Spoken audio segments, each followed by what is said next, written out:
Well, there are a lot of Saints fans in the media, so much so that SEN, there was a joke amongst listeners for a while that it was the St Kilda Entertainment Network. And Mark Fine, one of the most well-known radio personalities through his time at SEN, through the evenings program and Finey's Final Siren. And Finey's Final Siren will make a return to SEN throughout the 2024 season. He's also a passionate Saint, and the memory that comes to mind first for me was the 2009 preliminary final where Finey came on immediately after the game, and then I came on immediately after that for the overnights program, and just how it was a mixture of nerves and relief in the SEN studios after that cliffhanger preliminary final. But Finey, nice to have you with us on the eve of another season, and it wouldn't be a St Kilda pre-season without some controversy and talking points.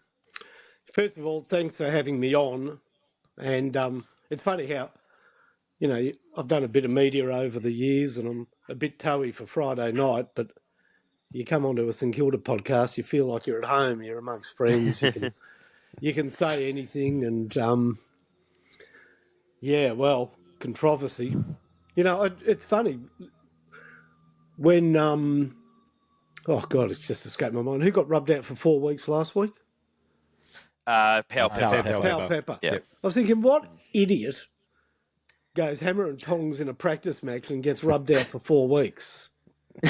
Well, I got my answer. Not ideal, and our injury list isn't ideal, but I'm surprisingly comfortable with the notion of the 22 we're going to put on the field, which is an amazing position to be in, given that we were a side 2 or 3 seasons ago that could not take a dent to the chassis without expecting to lose. We had to have our 22 of our best 25 on the field, but here we are heading down to Cardinia Park, and I think we'll put a 22 on the field that's going to be very hard to beat no matter who they are.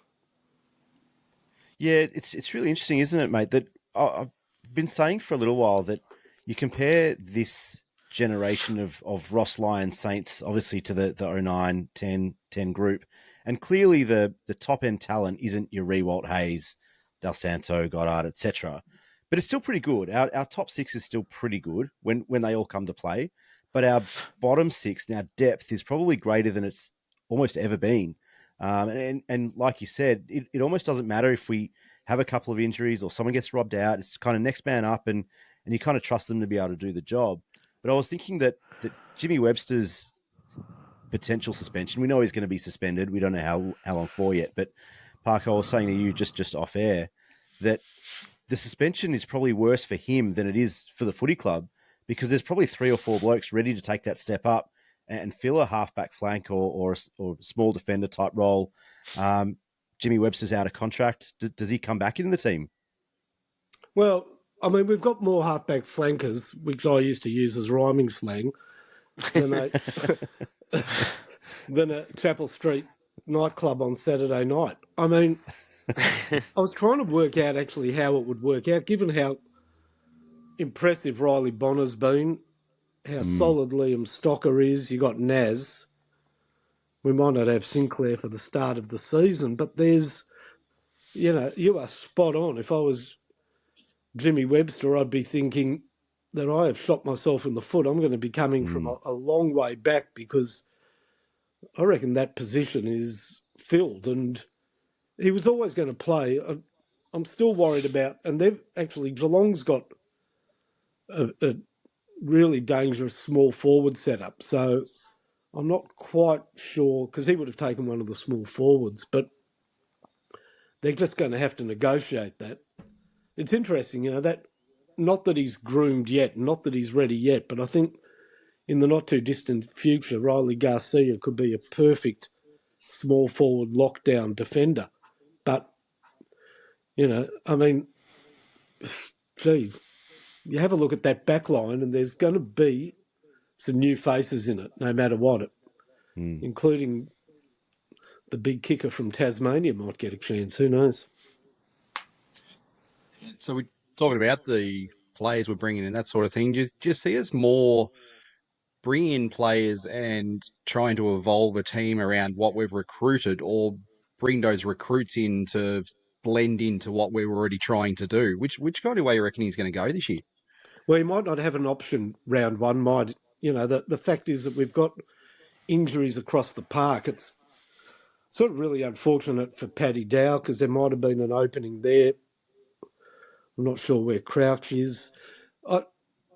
I get a sense that we are going to continue on with what I call the Philippou principle, and that is he played 23 games last year. I think everybody sort of agrees that, in a real season now means everything context. He might not have got 23 games, but he was never going to get dropped because Ross Lyon believes in him and he believes he's the future. And I think we're going to see the same with Darcy Wilson. And who knows, opportunity might give Showen makers the same opportunity. Look, we should be bullish about this season.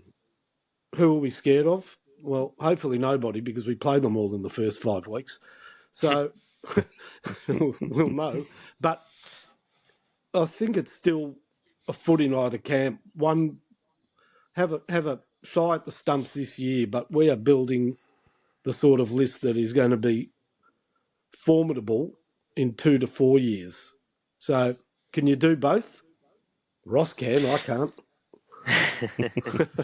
I remember thinking last year that we had to navigate our way through the first month with all of the injuries and just hang in there. We ended up winning all of those games. And you kind of feel like this year as well, that with the injuries we have early in the season, Geelong and then a 5-day break into Collingwood, then our bogey side Essendon, if we could somehow get to 2-1 or 1-1 through that first fortnight, then we've done a pretty good job to set ourselves up. So it's going to be a fascinating early journey through the season. Has it surprised you as somebody coming back into the media fold that last year everybody obviously wrote them off thinking new coach coming off a disappointing end to 2022, where are they at? No one picked them to play finals, and I don't blame them for that. But has it surprised you they've done it again on the exposed evidence of last year? I'm very resentful of anybody that pots us, first of all. I mean, yeah, look, at the start of last... It's funny, it's actually turned around because at the start of last year we had a look and we said, we don't have a forward line. We don't have Max King. We don't have Membry. How are we going to put together a forward line that's going to beat sides? I mean, we had Zane Cordy kick a winning goal. So it's a bit different this year. The forward line, we don't have Butler, but it still looks very potent and very settled. I mean, if we would have kicked with any aplomb in the second quarter against North, then we would have had 2 high-scoring practice games, wouldn't we? So we've sort of got to negotiate, again, not a full list, but let's be honest, it's a harder assignment this year. I mean, God, how St Kilda is this? Geelong unveil their new ground, which, for the people of Geelong is enormous because I wouldn't build a sandcastle in Geelong and they've got a whole new ground. And then I'm watching GWS play some nondescript, that first, what was it called? A match simulation against Sydney. And I just knew how this sentence was going to finish. Callan Ward set to make history and play his 300th game. And I knew what the next line was going to be. In round 5 against St Kilda. Of course we will. Why not? Why not play every milestone? I heard Buddy's coming back for one game again this year.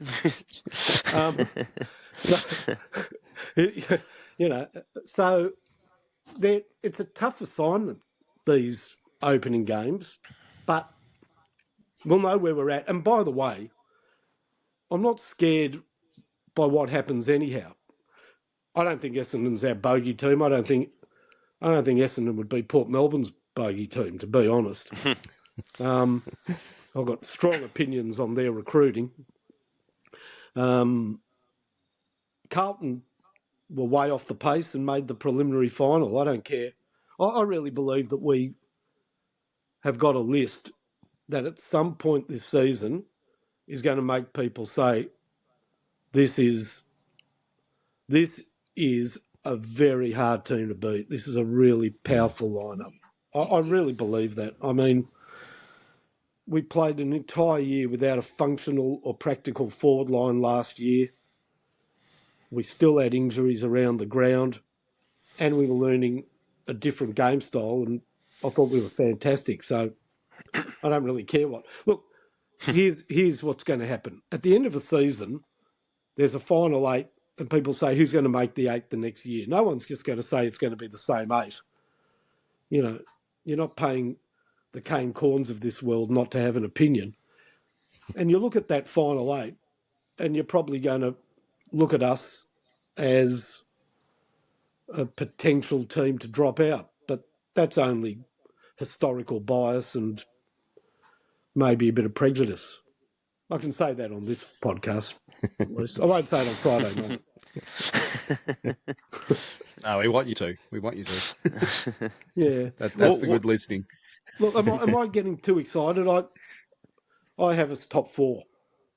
But and people go, oh, you can't be serious. You know, who's your top 4? I said St Kilda and 3 others. I couldn't give a stuff who the others are. well, I mean, early days. What have you made of the two practice games? At purely top level, looks like we're running a lot more. We're kicking long. We're more direct. It's just a real run and gun. Like when we're in position, run and gun type football. Move it forward, kick it long to Max. And B, what have you thought of Max so far this early point of the season? Well, look, he's really confident in himself, which is fantastic. He's not clunking them as yet, but he's certainly causing headaches for the opposition defence. And, I mean, he is such an underrated commodity. People have to realise, 4 goals a game is the old 8 goals a game. And he's good for 4 or 5 goals a game. How about that goal he kicked against Essendon? Yeah. That was massive. That style of football that we're playing is not suited to an outdoor suburban ground. Let's be honest.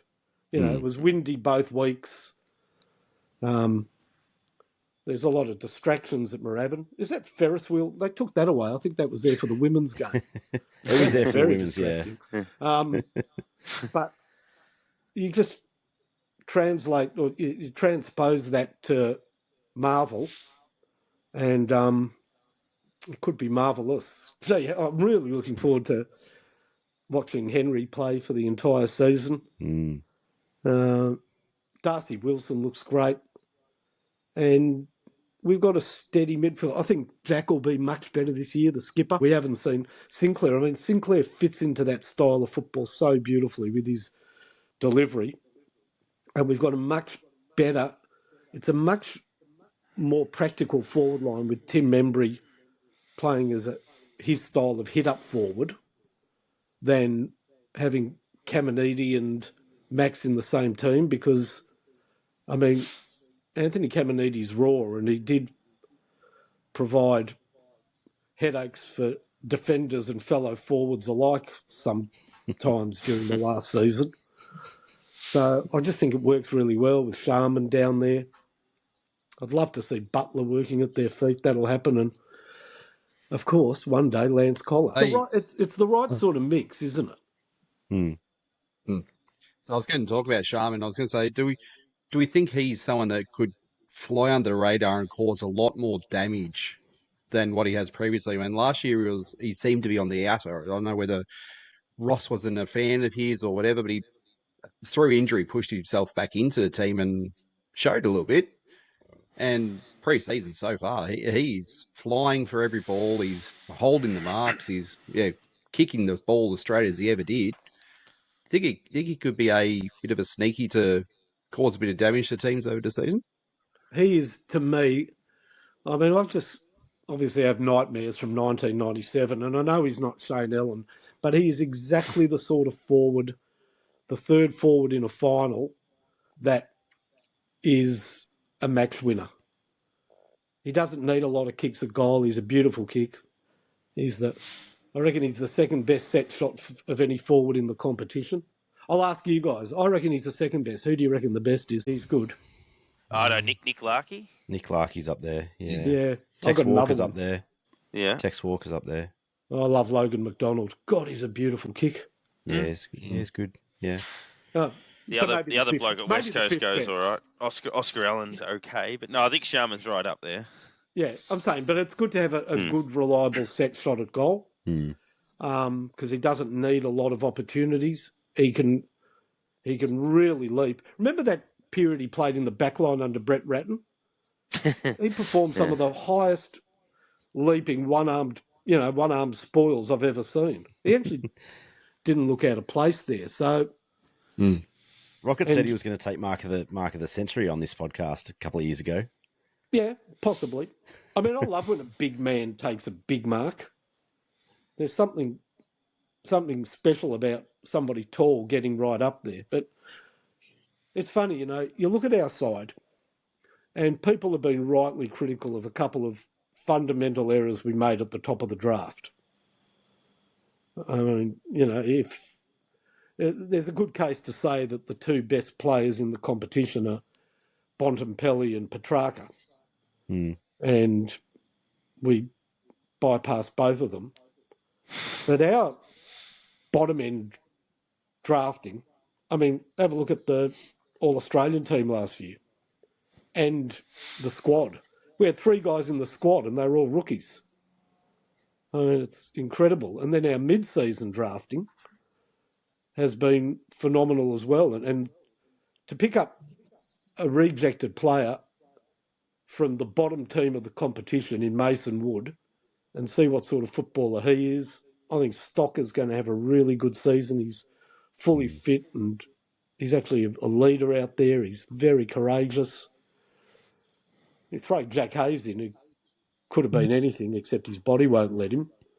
And we certainly know what we're doing when everybody else goes home. So compliments there. I don't know. I do know. I actually do know. I know this, and I suggest this to all of you guys as well. If it wasn't St Kilda, wouldn't there be huge raps on this list? I mean, Yeah, people probably. That's fair. Yeah. people are showing sort of vivid imagination and forecasting Gold Coast as a top 4 team in 2 years and premiers in the next 3 or 4 years. I reckon had we not been St Kilda, that would be the sort of rap on us. Well, And I think the other part of it is that pre-existing narrative from 12 months ago where a lot of people made calls and it's almost like they've got to see those calls through to the death and say, no, I've planted my flag here and that's where I'm staying. It doesn't matter what happens. And Kane Corns is probably one of those people that we have mentioned a couple of times. Just a couple before we let you go, obviously reminiscing there is that video floating around on YouTube of the last game at Moorabbin in 1992, and you pop up on that as one of the voices in the crowd that gets spoken to. I guess just reminiscing about things like that. Watching St Kilda play at Moorabbin, it's obviously very different now, either watching the girls play or watching these practice matches. But I must admit, a few years ago, watching us play Hawthorn there with my dad, it was a great feeling of reminiscing of those times. Does it bring back those sorts of memories of the animal enclosure and that type of thing? to be honest, to me, it doesn't. It's quite a different feeling ground, even though the ground itself is actually the goalposts are in the same position. I mean, that was amazing that last day at Moorabbin. I won a competition to pen the words on the final banner, which was great. I later found out I think I was the only entrant, but and I wrote this really long sort of prose, and I thought, well, there's no way they'll fit it on a banner, but they did. and I got sort of, I was on the ground. I got given, I can't remember who our sponsors were. I got given one of the tracksuit tops that the Philip players Morris, probably. Philip Morris, I think. Yeah. Very, may I say, has any team had a more colourful collection of sponsors than St Kilda? Cigarettes followed by beer, I think it was. Yeah, I liked Hugel and Hoyle. I believe reticulated watering systems are best advertised on the back of wooden spoon winning football teams. Well, when you've got no money, you take what you can get. Yeah, yeah. You know, to me, what my favourite ever sponsorship in football was? Mhm. It was in the dying days of Fitzroy, and it was Rosita's corn chips. And I went into 15 supermarkets and never found Rosita's corn chips. And I felt they screwed up. They put all their money into Fitzroy and didn't actually have any money to make corn chips. Anyway, but yeah, look, I mean, Moorabbin was a great place to watch football. It made the the unhavable, sufferable, and enjoyable. There was a famous day against Geelong. 3/4 time, we were down by a poultice, and the entire animal enclosure decided as a protest to face the grandstand for the final quarter. And I remember there was who was left in the ground. We must have kicked a goal, and I turned around to have a look at what happened. And Russell Holmesby gave me the biggest clip over the ear ever. But yeah, look, it was great. Did I love Waverley? I did at times. I fell out of love at Waverley at half time in that game against Hawthorn when Tim Watson was coach. That was the last time I loved Waverley. But I tell you what, I really enjoy watching us play well at Marvel. So, yeah, it doesn't matter. You could put us on the moon, and I think there are plans to actually play a game with St Kilda on the moon. Having been Has to be against Port Adelaide or Gold Coast As the or away something. side, yeah. But it'll be our home game. We'll actually be playing against the lunar. There'll be a new team on the moon. Tasmania won't get up. They'll put a team on the moon, and we'll have to sacrifice a home game to play them. And they'll go into their first season ahead of us in the favouritism for the flag too. Yeah, hostile territory. But I'll tell No you one thing atmosphere about. though, so we should be right. I'll tell you one thing about playing on the moon. Yeah. There'll be no atmosphere. Hey. Oh. Finey, I want to ask you about your return to SEN. People have been begging you to come back for Finey's final Siren for years. I mean, it feels like it's been a decade, but people have been asking you to come back forever. Hutchie's been asking you to come back. The station's been asking you to come back. What was it that finally got you across the line?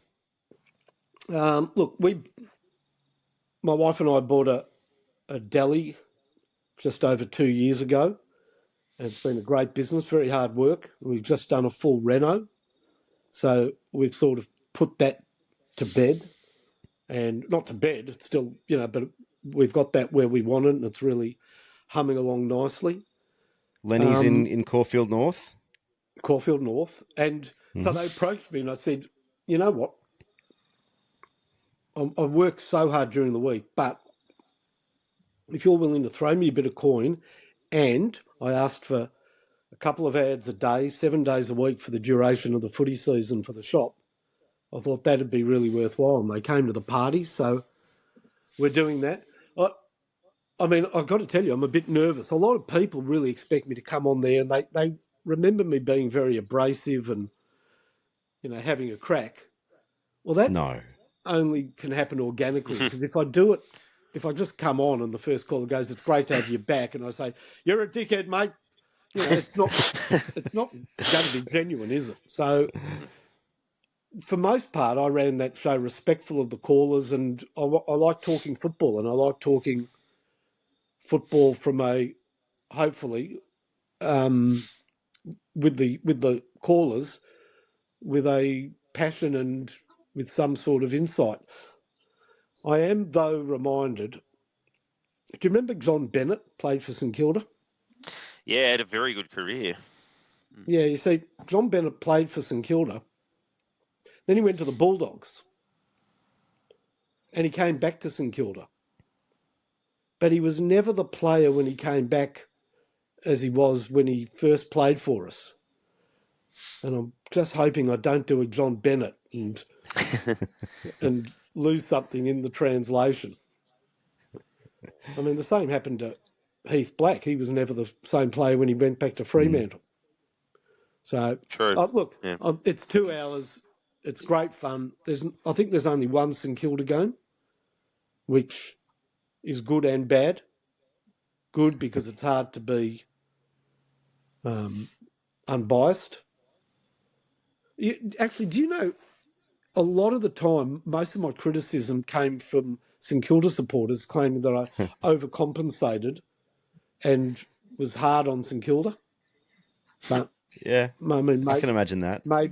maybe that's true. Look, actually, it's hard. It's going to be hard on Friday night because anybody that knows me know that I'd rather stick a needle in my eye than say something good about Carlton. So we're up and running, and I mean, what's going to happen when the first person rings in and goes, "Isn't Blake Acres a fantastic footballer?" It's just, what do I say? Yeah, I always used to love him. That's when you bring hopefully, the dickhead out. That's when you start up. Yeah, the problem is the dickhead will be me. Because was there anyone that you sort of recall talking to over the previous instance of your show that you sort of think, wonder if they're going to be calling in again, just to throw back to what they brought to you to the show, just to see if you've still got the memory of them and that sort of thing? Well, there was Jim from Hawthorn, but I heard he passed away. But that doesn't mean he won't call in because he was a very reliable caller. He had that big Scottish accent. There was a great caller, JD, used to call in from Prague in Czechoslovakia, and I know he's contacted me. He's very keen to call in when the Tigers are playing, and always good to get a call from Czechoslovakia. But there's Muzzer from Geelong. He's actually contacted me at the shop in the last couple of weeks. He's completely blind and goes to Carlton games, and obviously I take advantage of that. Look, there were a lot of the regular callers. So there was a famous caller. I think her name was Hillary. She was a Melbourne supporter. Yeah. Quite sort of passionate. And there was an incident involving a St Kilda player and a Melbourne player. And I'm trying to remember. Oh, who was it?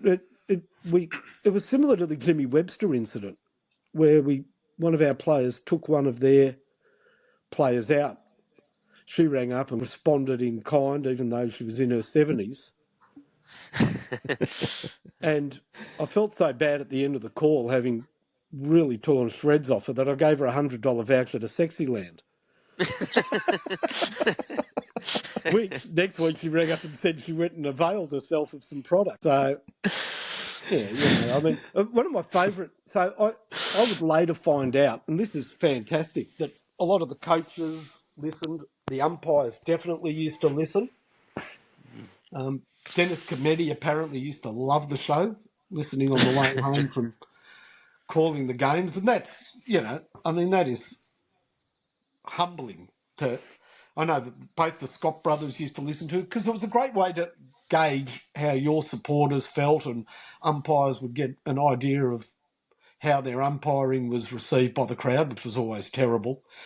There was a really intense, not intense, but a really strong listenership amongst footballers. So one night, I get this call, and it's young blokes in a car, and Collingwood had just played, and they were talking about, and I can't remember which player it was. Now, he'd had a pretty good game. Oh, it was actually Seedsman. It was the guy that went to Adelaide. Yeah. And he'd had a pretty good game, and they were saying, how hopeless is Seedsman? And you heard all this giggling in the car. And Paul Seedsman was driving. It was two of his teammates who rang in to bag him while he was driving them home. So I guess that's pretty good feedback from players who were playing on the night. I wanted to ask you one more from me before we let you go. But Sure. tell us about the deli. Tell us about Lenny's, because Lenny's has been a staple in North Caulfield for the community in Caulfield for a long time. What was it that made you get involved and kind of step away from media and go and work in a deli? Oh, well, actually made me step away from media. Look, he had every right to create the station that he's created, and there were guys and girls that lost their jobs, their positions, but I absolutely believe that you take over a business and you've got a vision, and his vision is an ambitious one, and more power to him. So I'd done a few other things in media, but it's hard. There's very few positions at the table, especially when you're not a past player. So we were looking to buy a business, and then COVID hit. And I think the only thing people bought in COVID were overpriced dogs as family pets. And toilet paper. Yeah, if you could get it.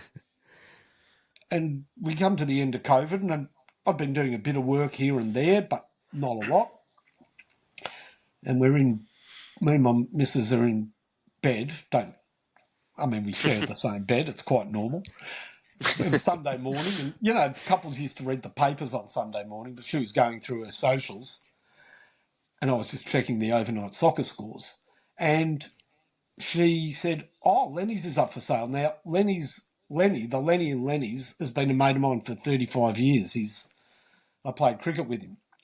I've always been passionate about food. I said, "We're going to buy that." She laughed. And then we put the wheels in motion. A lot of people wanted to buy it. It is an iconic business, but to be honest, when we got there, it was falling apart. And we knew that we had to buy it and rebuild it. So we spent a year and a half learning the business, and we've completed the reno. So it's a beautiful looking shop now. It's been amazing. Look, it services the not orthodox, but it services the Jewish community, and we have a lot of non-Jewish customers that are really interested in European style food and Jewish style food.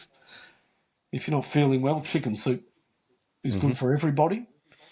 But oh boy, is that an interesting client base. Lenny actually said to me, he said, "One thing, Finey, are you going to be able to handle these customers? Because they are of a demanding nature." Yeah. And my goodness, we've had some funny stories. I had a guy come in.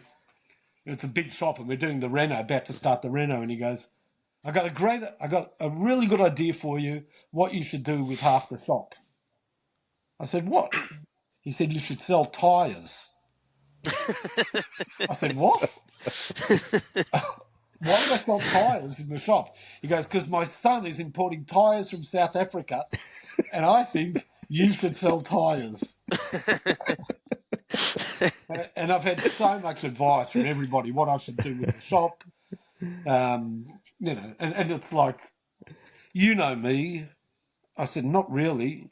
They go, "Yeah, I'm friends with your mother. My mother's 94. She's got a few friends." I said, "Yeah, your point being?" Well, the point being was they were after a discount, but, everybody's got an angle when they come in, but everybody loves talking football. Got a lot of very keen, St Kilda supporters, Carlton supporters. We don't have any Collingwood supporters because there's a sign on the door. So, yeah, it's been great. It's a really good experience. The customers are fantastic, and we're a big part of the community, which is, the one thing that people do come in is they're a bit surprised that I'm now covered in tattoos. Little hobby that I've undertaken. And, Jewish people and tattoos don't really go hand in hand, so they're a little bit concerned about that. But we love it, and any listeners to this podcast, come in, say good day, and I'll make you a bagel on the house. Just mention Unpluggered. Beautiful. It's been terrific reminiscing. I know you mentioned Jim in Hawthorn. He was always a fantastic caller, except when his own side played. He was insufferable under those circumstances. But the rest of the time, very good. And obviously listening, about Hillary and all of those, it's memories of a bygone era, and that's why it's great to have you back. Yeah, Parker, you filled the breach for me brilliantly many times. We were late nighters, sometimes going into the morning. There is a particular. It's a really intimate way to do radio because for a lot of people, we're the voice in their house, so it's actually important radio. And it was always a pleasure. Look, we know it wasn't easy doing radio then. I think we shared some quite interesting producers over the period. Is that fair to say? That's fair to say, and one of them's still at SEN. I can mention his name now. He's a passionate Hawthorn supporter, and I believe he was writing the quiz straight out of the Herald Sun for a little while there, which didn't go down too well. So I'm doing the quiz. I'm doing the quiz one evening. A-Rod's my producer, and we're at question 7, and the guy's got like he's got like 5 in a row, and I'm about to ask question 8, and he goes, hang on, I'll ask question 8 for you. And I didn't realise it was out of the paper. And he reads out the question. It's exactly what I've got written in front of me. I said, what's going on? He goes, it's on page 32 of the Herald Sun. I reckon everyone's got an A-Rod story, I reckon. Yeah, and especially A-Rod. Yeah.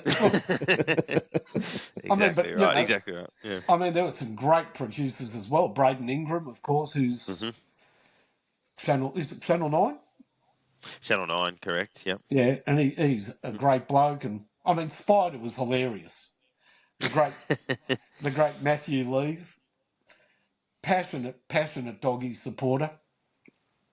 And I occasionally speak to Spider.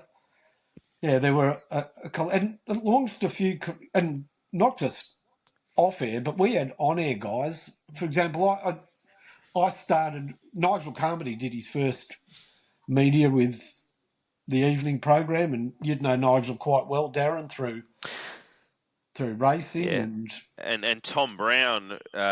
Tom Brown was a Formula One expert on the overnights program back in the day before.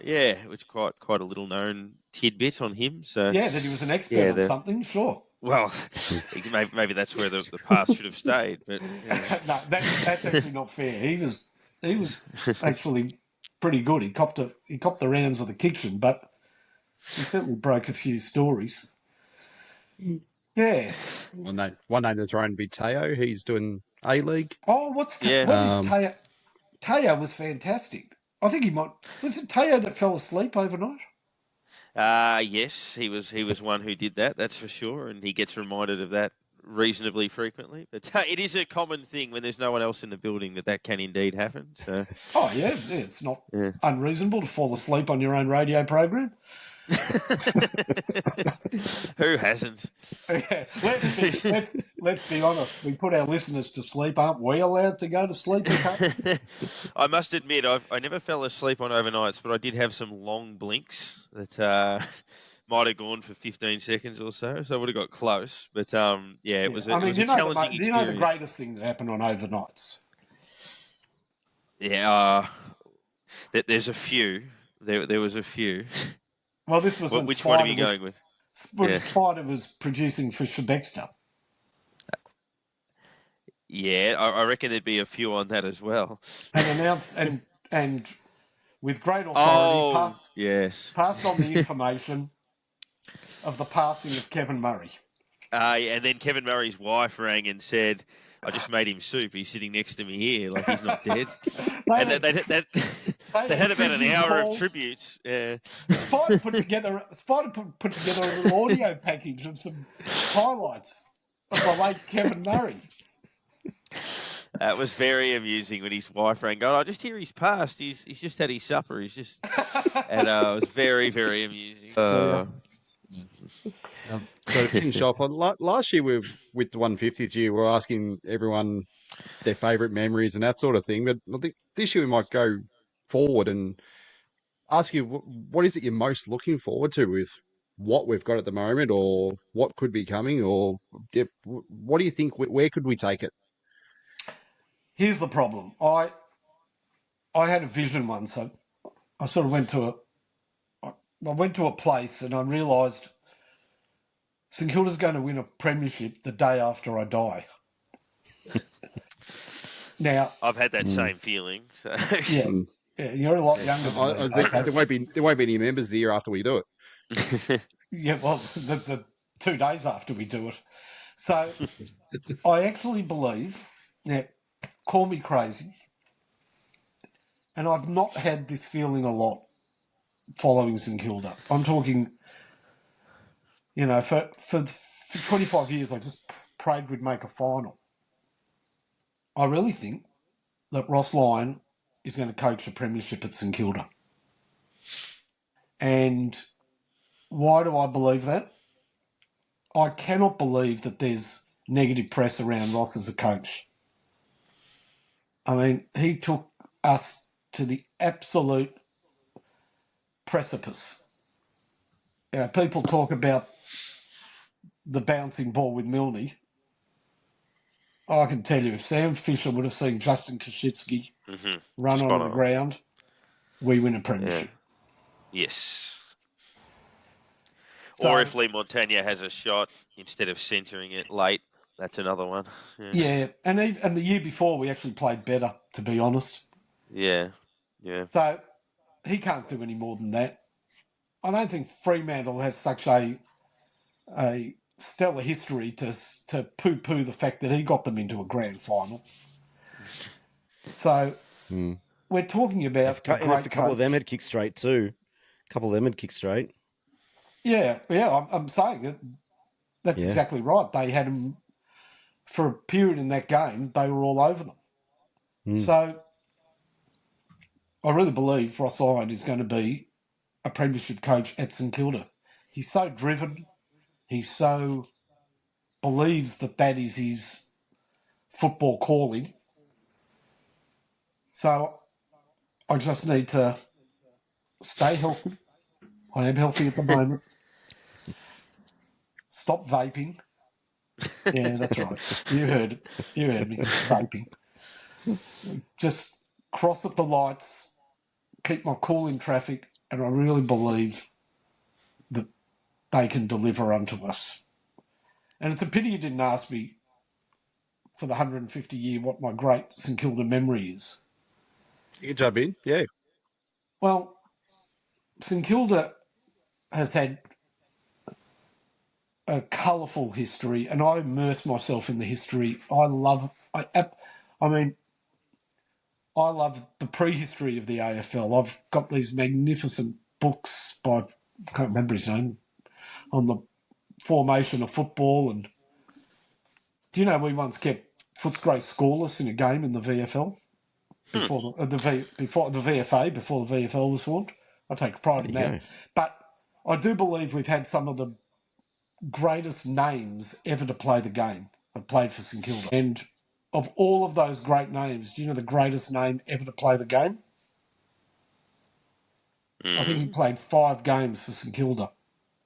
Harry H. Horsenail. Where's that family gone? Where are the Horsenails? I mean, if his role wasn't played by Groucho Marx, then I'm a very poor judge of casting. But, yeah.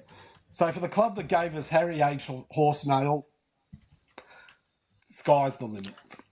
I thought Mordecai Bromberg was the pick of it, but that takes the cake. Finey, we look forward to Friday night and having you on, and we look forward to hopefully catching up at the footy over the course of the season. It's been a great way for us to start the year, and hopefully that premonition rings true, and we might all, I think, have to cross at the lights and keep ourselves nice and safe for the ensuing 6 months. Yep, boys, I'm a true believer. I'm sure you guys are as well. So, also, congratulations on a fantastic podcast. Thanking you. To be honest, I haven't heard any other clubs' podcasts, so I can't really measure it against any other clubs. But it does St Kilda proud. So well done. Thank you, Finey. We look forward to it. See you, fellas. See you in the finals.